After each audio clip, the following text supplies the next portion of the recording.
Bienvenue à quelques minutes avec Dieu. Aujourd'hui, je suis très ravi de vous retrouver encore aujourd'hui autour de la parole de Dieu.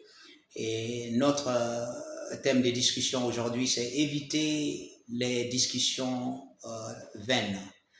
Gloire à Dieu, éviter les vaines discussions. Vous savez, de nos jours, il y a tellement de discussions, surtout autour de la parole de Dieu, ou je peux dire autour de la religion,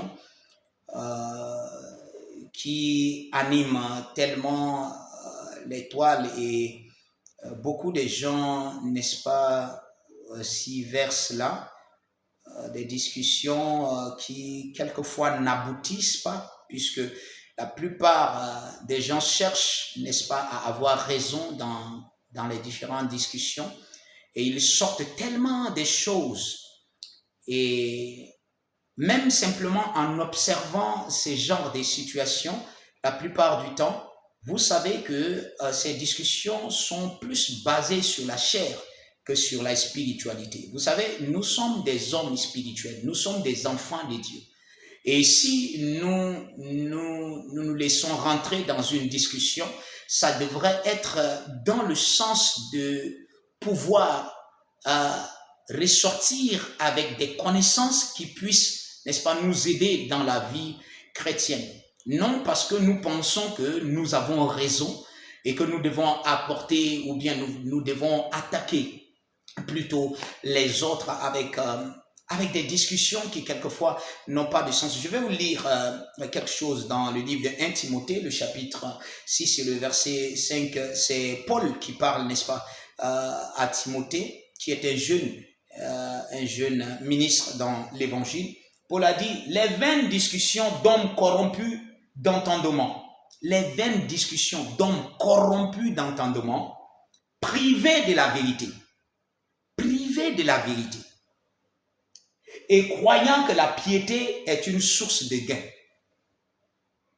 Vous voyez, il y a des gens qui, on ne va pas rentrer dans cette idée que Paul avait donnée ici, mais nous allons rester simplement dans notre domaine de discussion qui est donc d'éviter les vaines discussions.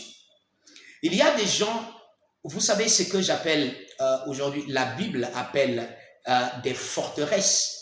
D'accord? La Bible dit que nous sommes contre des forteresses. Des forteresses, ce sont, n'est-ce pas, des choses qui sont érigées la plupart du temps par des démons, comme des croyances dans l'esprit des gens. Et moi, j'ai souvent dit que les forteresses les plus terribles sont les forteresses spirituelles.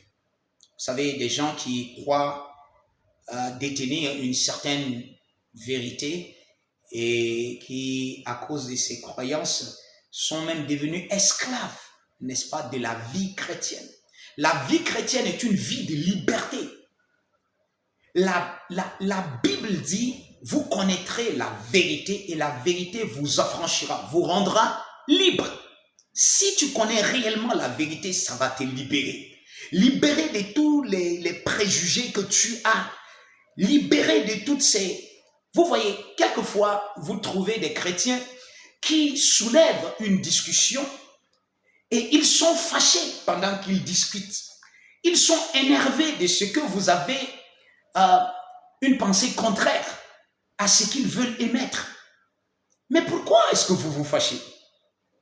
Si vous avez la vérité, mais proclamez simplement la vérité.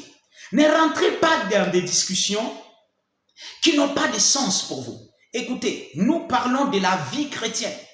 Nous traitons de la vie que vous devez mener chaque jour. C'est que Dieu a rendu disponible dans sa parole. Nous ne parlons pas des discussions. Nous parlons d'une vie qui est disponible et nous apportons la parole de Dieu. Nous présentons la parole de Dieu. Quand vous connaîtrez la parole de Dieu, décidez de connaître la parole. Et vous ne pouvez pas connaître la parole sans l'aide de son esprit. Demandez à l'esprit de Dieu de vous aider. Si vous avez des doutes, ou bien si vous ne comprenez pas la parole, ou bien quelque chose qu'on a dit concernant la parole, c'est mieux d'aller chercher vous-même et de demander à l'Esprit de vous orienter. Sinon, vous pouvez aller aux côtés des hommes qui sont spirituels, qui sont supérieurs à vous, ou bien vos collègues spirituels. Mais allez-y avec un cœur humble pour pouvoir, n'est-ce pas, acquérir la connaissance. Évitez des vaines discussions. Évitez de vouloir vous montrer comme un connaisseur de la parole. Vous savez, celui qui connaît réellement la parole de Dieu est humble. Il ne cherche pas à montrer qu'il connaît. Non. Jésus-Christ, il connaissait toutes choses. Mais il a vécu comme un simple homme. La Bible dit comme un simple homme. Il s'est humilié lui-même. Si vous connaissez vraiment, Dieu vous donnera l'opportunité de partager la connaissance avec les autres. Mais évitez des discussions qui vont vous embourber. Il y a certaines questions que même les chrétiens soulèvent, qui sont des chrétiens, qui sont des questions qui n'ont pas lieu d'être. Si vous aimez réellement Dieu et que vous cherchez la connaissance, évitez ce genre de questions. Alléluia. Que Dieu vous bénisse.